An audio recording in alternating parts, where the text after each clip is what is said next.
Over 300,000 players have fallen for this trap. Today, we're going to look at a devastating counter trap that's going to get you a lot of wins. And even if your opponent doesn't fall for the trap, you'll still end up in a solid position. Let's see how to punish this move. The game starts with e4, e5. The most common response is knight to f3, and we play knight to c6. Then comes bishop to c4, this is the Italian game. Now we have two main options here, knight to f6 or bishop to c5. The move we're focusing on is knight to f6, which starts the two knights defense. And here's where it happens. If you play knight to f6 and you're rated between 1000 and 1600, there's a very high probability your opponent is going to play knight to g5. This move is threatening a fork on f7 and setting up the fried liver attack. Here's what the standard fried liver looks like. If we play d5, white takes with the pawn, and if we recapture with our knight here, white sacrifices their knight on f7, trying to drag our king out into the center. They follow up with queen to f3 check, forking the knight and rook. The only way to defend is to move the king up, and suddenly our king is stuck in the middle of the board getting attacked. That's a lot of fun for white, but not so much fun for us. So we're not going to play that line. Instead, here's the trap. When they play knight to g5, we're still playing d5. White is going to take with the pawn, that's really the only move here. But now, instead of recapturing with our knight on d5, we're going to play the surprising move knight to d4. This is not a common move. The usual move in this position is knight to a5, which many players have probably seen before. But knight to d4 is very rare, and it has an incredible trap hidden inside it. Let's look at this from white's perspective. The most common move for players rated between 1000 and 1600 in this position is d6. And why would they play this? Well, it's actually quite logical. They've been attacking f7 this whole game, the pawn is in their way, so they think they'll just push it forward, let black capture it somehow, and then deliver that fork on f7. That's the idea behind this move, and that's why we see it all the time. So what do we do against this? We play queen takes d6. Now, you might be thinking, wait, we're still getting forked. What's going on here? And this is exactly what we're hoping our opponent will think too.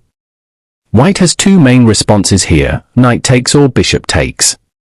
Let's look at bishop takes f7 check first. This is actually the better option for white, but it's still good for us. We play king to e7, moving our king. Now white has to save their bishop because if they don't, let's say they castle, we play h6, and when the knight moves, their bishop is no longer defended and we just take it for free. That's the problem for white.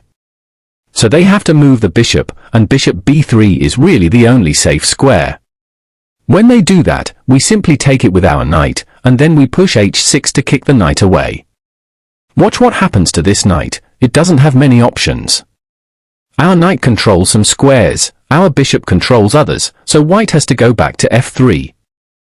We attack it again with e4, and most players at this point will try to pin our pawn with queen to e2, thinking they won't have to move the knight. But we just slide our king to f7, and guess what, they still have to move their knight. Look carefully at where this knight can go. It can't go to most squares because of our pieces controlling them. It only has two options, and they're both terrible. If it goes to h4, we play g5 and the knight is trapped. It can't escape, our bishop and king control all the squares. So if white doesn't want to lose the knight, they have to go all the way back to g1. But that's a terrible square because now they can't castle. Look at their pieces, they're all stuck on the back rank while we can just keep up the pressure. We can play bishop to g4, attacking the queen, and if they try to block, we take and follow up with rook to e1, pinning the king and queen. This is just completely winning for us. So even the better option for white, taking with the bishop, still leaves us in a great position. But here's what most people are actually going to do. They're going to take with the knight. They're going for that fork because they've spent all this time setting it up, sacrificing the pawn. This is what they want to do.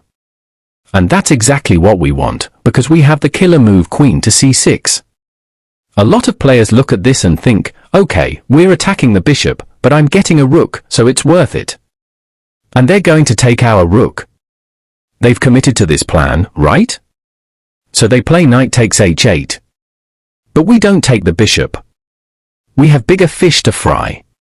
We play queen takes g2, which attacks the rook and gives check. Now, how does white save the rook? There's only one move, rook to f1. And now comes the knockout punch. Queen to e for check. The king cannot move. White has a choice, give up their queen, which nobody wants to do, or block with the bishop. If they block with bishop to e2, do you see the follow-up? Knight to f3 is checkmate. Smothered mate.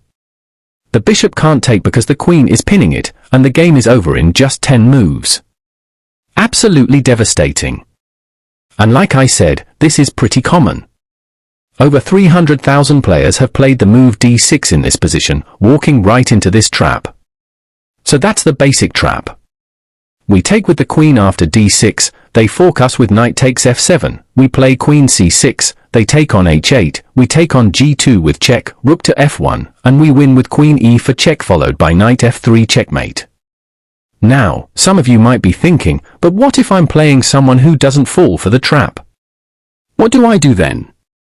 Let's take a look. After we play knight to d4, the second most common move is actually c3. White attacks our knight with the pawn. And what we're going to do here is play b5, counter-attacking the bishop. So when they take our knight, we take their bishop. You'll usually get this trade, c takes d4, b takes c4. Then most white players are going to notice they can take this pawn and get both central pawns, so they'll play d takes e5. We take on d5 with our queen. Yes, our knight is hanging, but watch what happens. When they take our knight with e takes f6, we take their knight with queen takes g5. They take on g7 with f takes g7, we recapture with bishop takes g7. It was just a trade of knights. You might think white is going to take on c4, but when we recapture, even though our position looks a bit open with some missing pawns, white is actually the one in trouble. We are threatening queen takes g2, and they haven't developed a single piece. We already have our bishop out, the other bishop is about to come out, and our queen is actively placed. Most players will castle to defend g2. We simply play bishop b7, and now we are threatening checkmate on g2. This is not an easy threat to defend, and there are lots of ways white can go wrong here. For example, if they play g3, they've permanently weakened those dark squares around their king. We just castle, and look at the board.